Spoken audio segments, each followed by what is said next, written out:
My wife cheated on me, so I carefully planned to ruin her life instead of divorcing her. I moved in secretly, gathered evidence, and exposed her affair to everyone, leading to her collapse and loss of her job. My wife had no idea that I knew about her ongoing affair.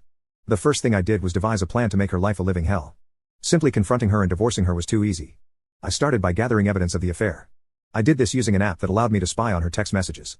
Every night, I would spy on her messages, taking screenshots of every conversation between her and her lover.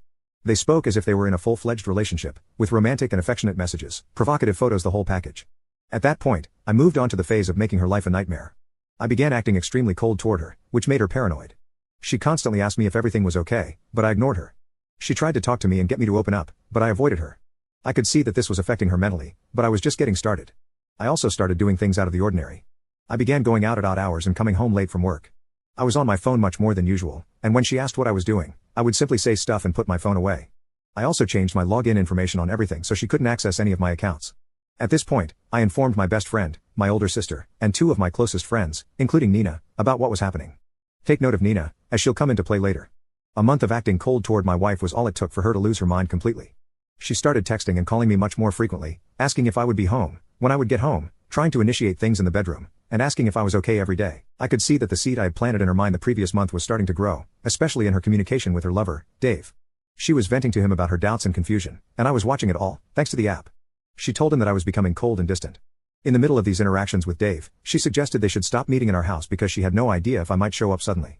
Dave asked in that particular conversation if she was worried that I might be cheating on her. I can't even begin to describe the level of joy and laughter I felt reading that conversation, my cheating wife discussing with her lover whether she was angry that her husband might be cheating. Usually, I was at my friend Asie's house playing video games. Fast forward a few more months, 4 long months of keeping my mouth shut, gathering evidence, and driving my wife crazy by acting cold and distant. She had started to nearly fall into psychosis, and I was enjoying it. I've been in my fake affair for 5 months now, and it's been 5 months since I last touched her. No hugs, no kisses, no initiating intimacy. Not that I needed to, she was still sleeping with Dave, just at his house or in motels.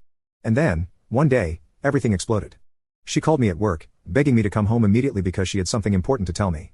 I really thought she was going to confess her infidelity, but of course, she didn't. Instead, when I got home, she asked if I was unhappy with her. She cited the fact that I had been spending too much time out of the house, no longer showed her affection, and that our bedroom life had completely died. She told me she was worried that I was pushing her away. And then the kicker came, she asked if I was cheating on her. I can't lie, I fell to the floor laughing hysterically. When I say hysterically, I mean a hysterical laugh like the Joker. On the surface, it seemed like I was laughing at the notion of being unfaithful, but of course, I was really laughing at the sheer irony of what was happening right in front of my eyes. I was crying, pounding the floor in complete laughter for a good 2 minutes before composing myself enough to respond. I sat up, looked her in the eyes for the first time in months, shook my head, but didn't give her an answer. I got up, dusted myself off, kissed her on the head, and proceeded to settle in for the night.